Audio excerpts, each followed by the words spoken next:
Strategic media and public relations is bringing together dynamic companies, investors, and consumers like no one before. And we're doing it in a unique way while addressing the big changes underway in our world. Our world is fraught with both peril and opportunity. The world is changing. Long-term conflicts are shaping up over commodities, currencies, and influence. Political lines are shifting. Yet mankind moves on to meet the needs of a growing world. Newer, cleaner energy, medical breakthroughs, ways to better our lives, better ways to move into the future. Join us now for today's topic. Welcome to Reality Check, episode number 5. I'm here with Chris Temple, and what we are going to talk about today is America losing the broader commodities war? Now, we're going to talk about where we were, where we are with China, and where we're going. How Chris had the pleasure of being at the Energy Transition and Minerals Summit in Washington, D.C., and he's also headed to another conference in New York, and he's going to talk a little bit about that as well. Chris, let's start with one of your favorite subjects from years ago. Tell us a little, I don't want to be a spoiler. Tell us a little bit about that. All right. Well, I'll tell you, as we get into it, Konni, about what went on and what is going on right now, it can't help but bring to mind, and I've written about this and referred to this speech many, many times in talking about these subjects, but one of the most insightful and unfortunately prophetic speeches I've heard from any sitting member of Congress came well over 20 years ago from Marcy Kaptur. Marcy Kaptur is the longest serving Democratic lady in the House of Representatives. She comes from the blue middle class industrial state of Ohio. But traditional Democrat, all about labor and jobs and all the good bread and butter middle class stuff, none of the other crazy social things and whatnot. And I heard her give a talk years ago, and this was after the House business was done for the day, when they all have an opportunity to get up and give special order speeches. And even back then, what Representative Kaptur had to say should have been taken to heart, because what she essentially told us all and her colleagues and posterity, because it's in a record, that's why they make these speeches, is that the U.S. is in a world of hurt. We're in a lot of trouble. We have no idea and no game plan for where our energy is going to come from in every facet, for transportation, for utilities and whatnot, 20, 50, 100 years from now. And we need something no less, she said, than the Marshall Plan at the end of World War II to rebuild Europe, or the space program that the late President Kennedy set up, where money and planning was plentiful. And in both of those cases, instead, what we have had since that time is a country that just dithers, that goes from one crisis to the next. Everything is policy and ideology driven. It's not driven by proper planning and engineering and building supply chains and so forth, not to the extent that it's needed. And that's why we're in the mess that we're in. And that's one of the things that really came home. Some good things, but also some disappointing things that we're seeing here in the year 2024, when by and large as a society, we have not done what Representative Kaptur said, and now we're short of commodities and we can't compete against China. Chris, you just returned from the big energy transition metals summit in DC, and you're about to head off to another conference of a similar nature in New York. Can you give us a bit of a recap and kind of what you learned and the good points and the bad points? Well, sure, Konni. In Washington several days ago, there were public officials from the Biden administration. We had contingents from the province of Quebec, the province of Ontario, lots of different companies there, lots of different experts on environmental matters, on engineering, on mining, and you name it. And of course, the point of all of this is, how do we get our acts together respectively and put the building blocks together for this green economy that everybody says we want some years into the future? How do we provide all of the materials that we need for electric vehicles? How do we economize? How do we clean up the environment from past mining practices? All these different things. And I have to tell you, it was somewhat of a mixed bag. I mean, there were some positive things. Interestingly, Connie, one of the things that was discussed on the Tuesday session, very hot and heavy by several CEOs that were there, was what President Biden just signed last night. And by last night, I mean Monday evening, the 13th, as we're recording this. And that is a ban on additional Russian enriched uranium to come into the US. You know, we've already sanctioned a lot of different things since Russia went into Ukraine. Uranium and enriched uranium, especially since they're a major producer of it, has been kind of far down the totem pole because we can't do without it. So one of the good things I can say that came, even though it's not going to be seamless necessarily, is that we are going to at least start to more aggressively take back under our own control and care the needs for our electric utilities. The average person doesn't realize that about a fifth of all of America's power grid today is fired by nuclear energy. That is probably going to creep up in the years ahead of us. And in addition to that, there is going to be a lot of small power plants built based on what are called small modular reactors. So that was some good news. The administration, especially with a couple of their officials there, is very, very hot on a lot of technologies that will clean up old mine tailings and waste. That's a story for another day. A big, big one is coal ash. And I'm scrambling, believe you me, to find the companies out there. And I've already got a couple on my radar that can do this kind of thing because the government really wants to be able to get metals, not by new mining, but by other stuff. But aside from that, the downside, I must regrettably tell you and our viewers today, is that by and large, the US has still brought a knife to a gunfight when it comes to any legitimate means of competing against the biggest manufacturer and also the biggest polluter still on the planet, and that is China. Paraphrasing one lady that was on the panel that has ties to the administration, and I was happy to see her acknowledge this because not everybody does. And again, I'm paraphrasing, but basically, here we are in the Western nations, the EU, Canada, the US, wringing our hands, going through multiplicities of regulations and oversight and whatnot, to the point where it takes 15, 18, 20 plus years to permit a new copper mine, a new nickel mine, et cetera. And these are, and other metals and minerals are what we need for the energy transition. We've bogged ourselves down in red tape and doublethink and frankly idiocy.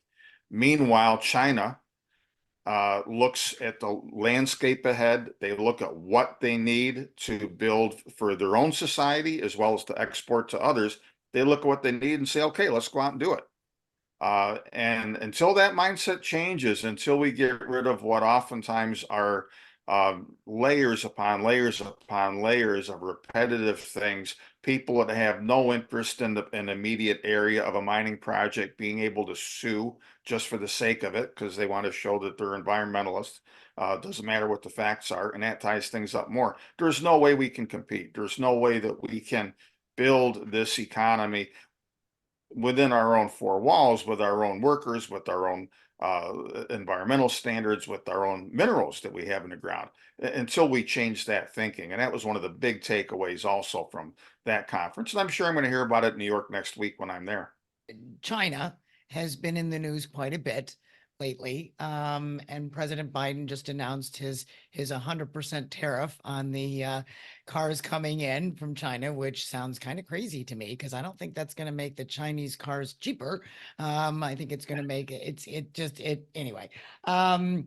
But there's also other tariffs that he has mentioned in the solar energy industry, on the solar panels. What does that tell us? It tells us somewhat of what I said a minute ago, Connie, and that is the U.S. has not had the foresight the will to properly plan, etc.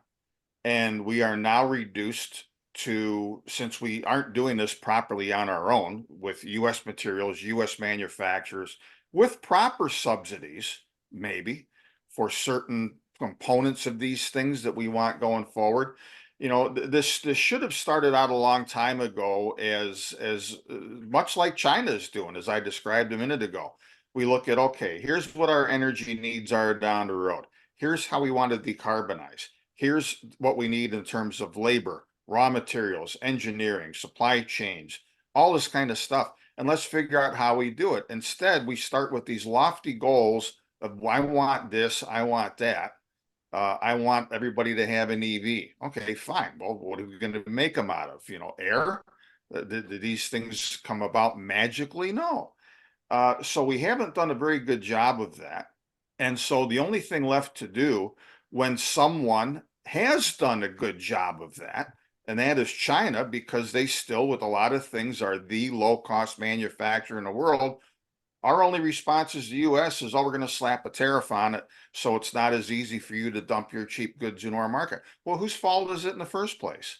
That we didn't do our end to keep up and be able to build our own cheaper solar panels, cheaper electric vehicles, and so forth. So look, I don't begrudge China its advantage, to put it that way, of being able to manufacture these things more cheaply.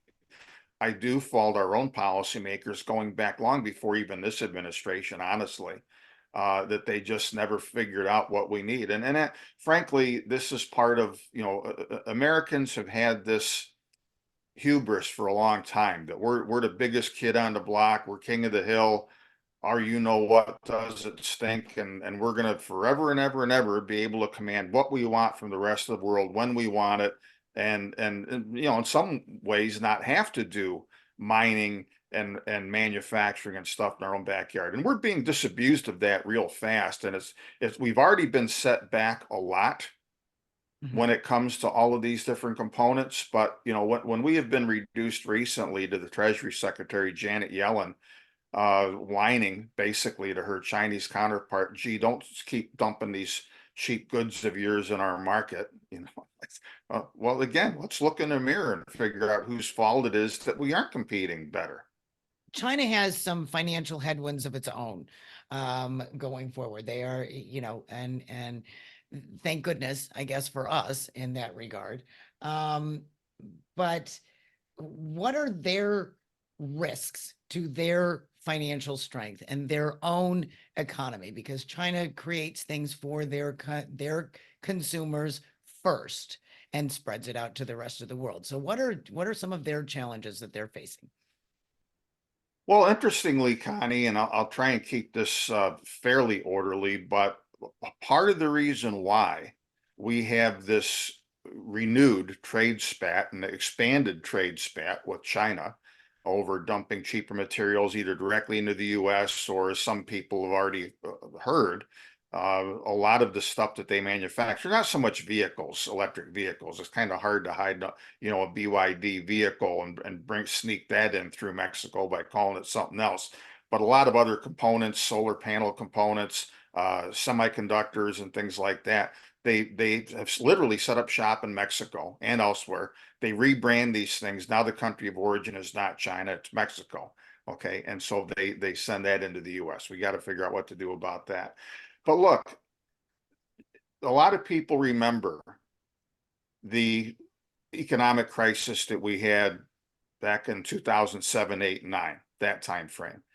And it came from a reckless use of debt to overbuild real estate, to provide mortgages that were unrealistic, et cetera. So all of a sudden you had a glut of these things. All right. Likewise, China over time has used massive amounts of debt to build up massive manufacturing facilities and abilities that are beyond what their own citizens want to consume for a variety of reasons. And therefore, they've got to take that excess production and sell it as cheaply as they can to the rest of the world in order to not have these factories all closed down. And if that happens, the debt associated with those factories doesn't get paid, and now China's got a bigger problem.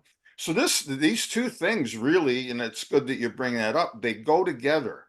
All right. Now, China recently has been allowing a fairly slow but identifiable erosion in the value of its currency against the US dollar, and also somewhat against the euro.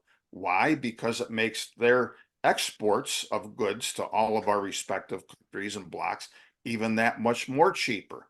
So now that puts us in an added bind, us meaning the US. What do? Do we stop at tariffs? Or are at some point we going to get dragged into a tag team devaluation of currencies? Because there is a school of thought right now, and I've been writing about this in my newsletter, that China is going to be pulling off perhaps more in the way of a devaluation, because in order for them to manage their debt load and all of these, they've built these ghost cities, as some people have heard, through massive borrowings, massive building of apartments, and even entire cities that still are not fully inhabited. The only way that you get by without having those debts implode is that you cheapen a currency. You go to inflation, you devalue your currency. That, because we're major trading partners, is going to have repercussions on us. And the Fed is going to try and stick to its guns and fight inflation here, but at the same time, we're losing our own industrial and competitive advantages because of these cheap imports. I don't know, Connie, where this is going to end, but those domestic problems China has very clearly are influencing this whole thing, and still going to see them exporting cheap goods as much as they can get away with it to the rest of the world.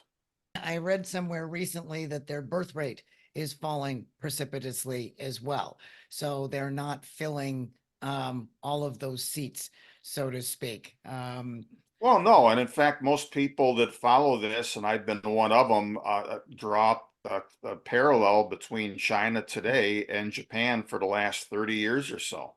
Right. Japan has had much the same challenges for the last 3 decades. They had a big financial bubble of their own. The same pattern, even if the parts were different, is what China has done recently. So Japan's financial bubbles began to burst. The stock market peaked in 1989. Only in the last year or so did it get back to that level. Real estate busted a couple or 3 years later in the early 90s in Japan, and to this day has not recovered to where it peaked back then. And for that last 30 years, it started out, the discussion was a lost decade. Japan, by and large, had a lost 3 decades where they just kind of slogged by, a moribund economy. And again, part of the reason being is that they have a declining birth rate. They don't have enough people paying into the public coffers and so forth. So you've just got this, blah environment going forward for their economy. And that's the road that China is on. China doesn't like it because, unlike Japan, China has got ambitions way beyond their own borders. Mhm. And you don't pay for all of that and empower all of that, let alone keep everything in order at home when you've got a declining birth rate and when you're having trouble just servicing debt. So I don't know what's going to give, but something will one of these days. Where commodities themselves are concerned, the US, and this was part of the summit that you just went to, it is part of the discussion in New York that you're going to. The US still imports, most of what we use to create the green energy, to protect our energy grid. Is there anything that can change that? Because China also imports most of its minerals. And exploits a lot of its producers out there, Yeah. so to speak. But what can we do? What is the change that's needed for the US to stand tall and make this right for everybody?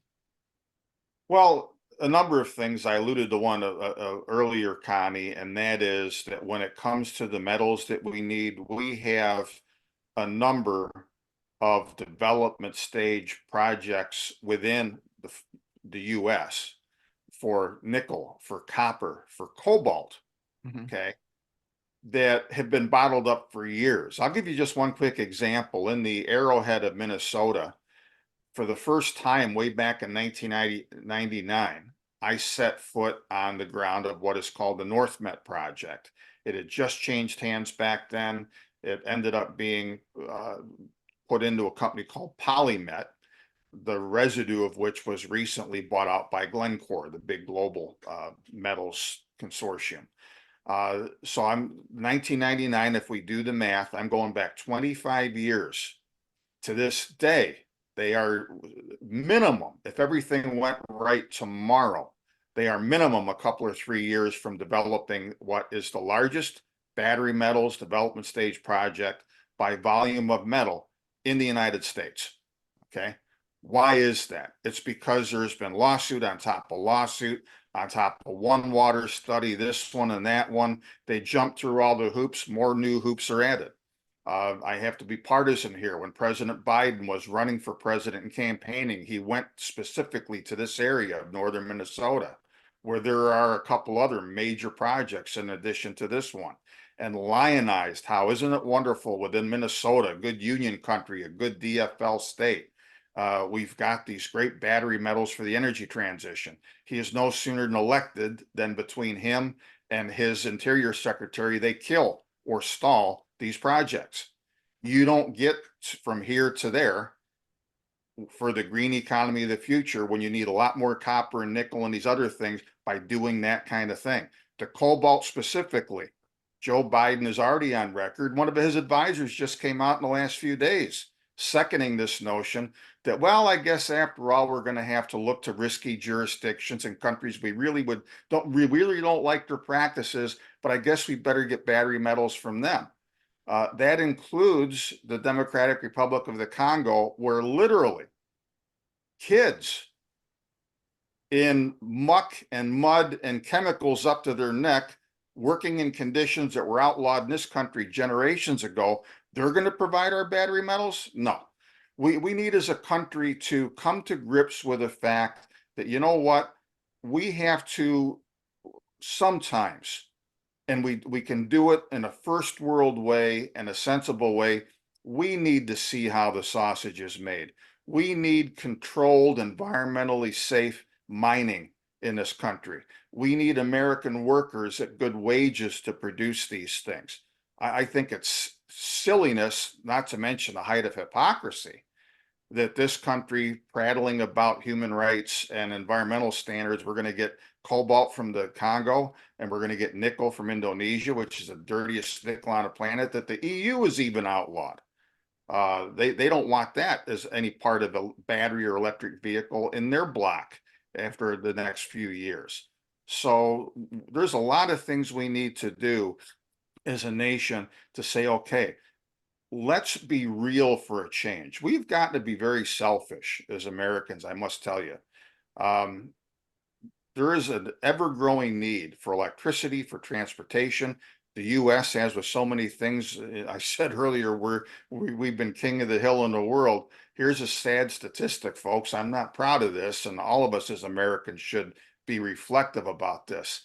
With 4.7, I think, percent of the population of this planet, we use 25% of all of the energy for transportation and power grids total the world over. We use 25% of it with less than 5% of the world's population. Now what? What does this mean for us ordinary citizens? What this means for us ordinary citizens, regrettably, is that we need to, until we have adults in the room, whether the Republican, Democrats, or gerbils, whoever it is, until we have adults in the room that know how to get us where we need to go, we are going to have trouble going forward. We are at the beginning, I believe, of a rolling energy crisis. We had the first major taste of it a couple summers ago with the big spike in natural gas, with record high gasoline prices for our vehicles. We're going to be seeing it more and more in the inputs for a lot of the green energy things. It's going to keep us hamstrung from a lot of this building, from infrastructure. It's going to keep costs rising across the board. So as a citizen and a consumer, you need to learn how to tighten your belt. We're going to be going through a rough patch for the foreseeable future. because a lot of this stuff was not properly attended to. Costs are going to keep rising for all of these things that we take for granted. Commodities especially, this is a story for another day, but one of the panels that I'll be heading up in the New York meeting I'm going to next week has to do with copper. Copper by right should be the next uranium. For people who have followed that key material for nuclear power plants, the spot price of uranium has gone up fivefold from its bottom because there's just simply not enough supply going forward for the demand. Copper is next in line. Copper has already gone up in price by a third in the last year or so and doesn't seem to be wanting to stop. Where are we going to get this copper from? It's going to raise the price for a new home to the extent you still use copper in it, and maybe less for plumbing these days, but still other inputs need copper. All other construction and whatnot, all these costs are going to rise. As an investor, understand that going forward, you've heard the saying that he who has the gold makes the rules. Globally, he who has the copper and the nickel and the cobalt and the other energy and metals inputs, they're going to make the rules. So you are going to see somewhat of a changing of the guard globally as far as the economic pecking order is concerned, because all of these commodities that across the board are in short supply going forward for what the whole world needs to industrialize, to build and rebuild infrastructure, to build energy grids and all this stuff. Those countries, and they're in South America, they're in Africa chiefly, they're going to be in a catbird seat going forward. And countries like the US, the Europeans, even China to a great extent, which in recent times has been more the imperial power, frankly, than anybody else has, these things aren't going to come cheaply. A lot of the owners of these commodities, they want their end. They don't want a bigger country to come in and take everything and leave crumbs behind. It's good. We're going to have to pay up for these things. So across the board, costs are going to rise for consumers. But the good news, I guess in relative terms, if you're an investor, this is where the big story is going to be in the future. As we're recording this, everybody's gaga over meme stocks again. I'll predict that in 8 or 10 years, everyone's going to want to tell you about the basic materials stocks, the battery stocks that they bought. Thank you everyone for watching. Please subscribe to our YouTube channel, follow us on social media. And if you have any questions, thoughts, comments, please feel free to email me directly at Konni, Konni, at strategicmpr.com. Thank you so much. We'll see you next time. We hope you got a lot out of today's subject. Make sure you avail yourself of the resources and contacts offered today. Subscribe to this channel for future topics and opportunities. And if you have any questions, drop us a line. Thanks for tuning in.